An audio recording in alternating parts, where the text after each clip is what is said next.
Hey guys, welcome back to BackPocketGameReviews, and today's video is brought to you by SabrePrime. So, today is a very exciting day for the computer community. Well, the PC master racers. Well, not necessarily the master racers, but the PC gaming community. Master racers probably couldn't care less about this. So, Nvidia announced and showed off Nvidia GeForce Now for PC. It's something they've been working on for Mac. It was in beta for Mac, and it's something they've even used on the Nvidia Shield TV and the Shield tablet. What is it exactly? It is essentially access to a cloud GPU for those of you who don't have a GPU or a gaming computer. So like if you have integrated graphics on your gaming computer or on your laptop, you'd be able to take advantage of this Intel GPU that is accessible to you through the cloud. So that means I could take my laptop with me and I could play certain games on high or ultra using a Wi-Fi connection to play these games.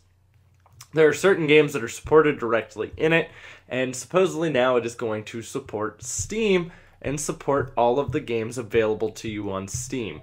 Now, keep in mind you will have to own the game as well, but you pay $7.99 a month, is what I've heard rumor-wise. That may be incorrect, but $7.99 a month gives you access to this virtual graphics card.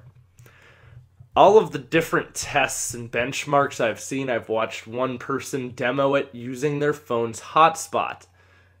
It was still very, very playable with a very minimal amount of delay in response time, which is pretty impressive. I'll say it this way.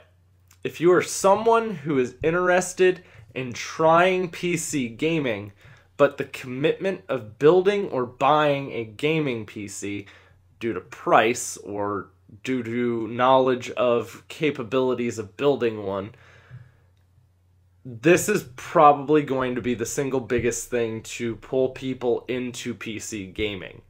Again, I know how to build a gaming PC. I'm just not a huge PC gamer. A lot of that's due to certain preferences.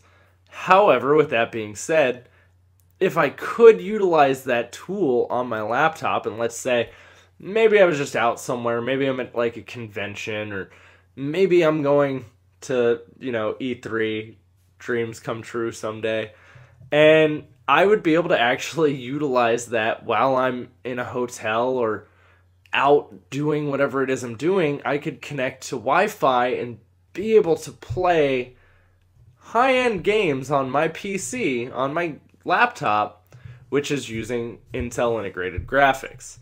Intel integrated graphics is essentially trash when it comes to GPUs. It's fine for doing anything like photo editing, video editing, any of that kind of stuff, but once you move into gaming is where it really starts to show its flaws. And there are things even outside of gaming that can draw hard on a GPU, such as like 3D rendering and stuff like that.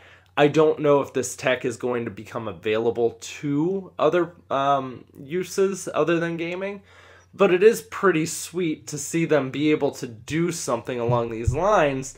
And I know a lot of you are like, what are you talking about with the latency? I play games online, and you have latency even when you're gaming online. It's just a person's character moving is a lot less latency because it's being generated by their console. The exchange of information is going to be a lot quicker because it's not trying to process the entire thing. Whereas with GeForce Now, it is trying to run the entire game in the cloud. The entirety of the game. So that even means that the games that you are playing on GeForce Now don't even have to be downloaded to your computer. They are running out in the virtual space. That is a huge step forward too as well.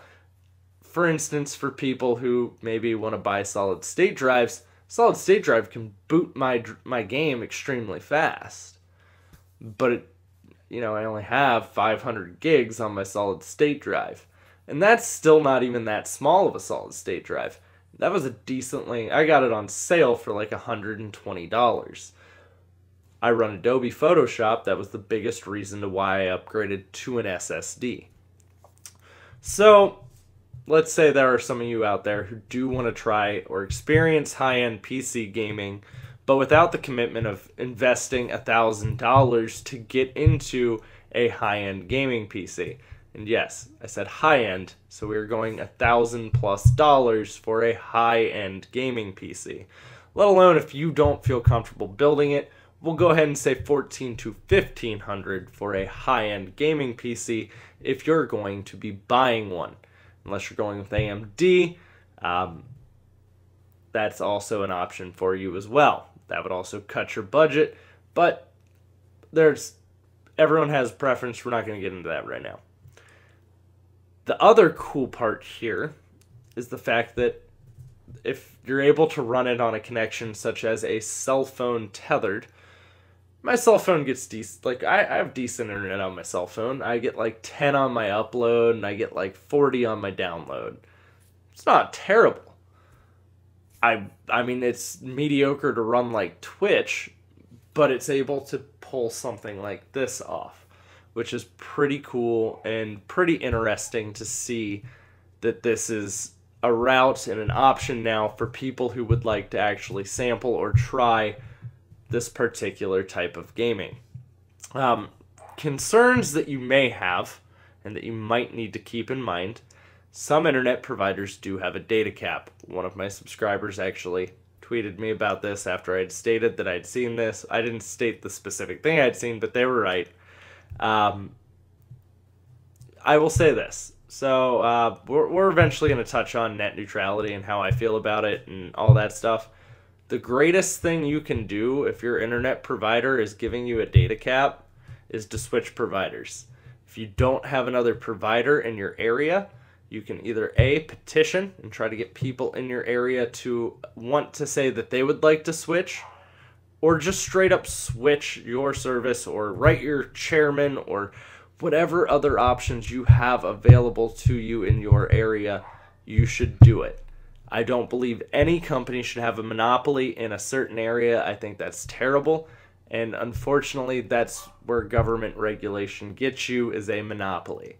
I use a internet provider called WoW. I have no data caps, and I pay a very minimal amount for my internet for a decent speed package. I pay $50 a month for 500 up, or 500 down and 50 up. Pretty good speed package for $50. So I hope for any of you who are excited or looking to try it, you guys will. They have a beta open right now you can sign up for.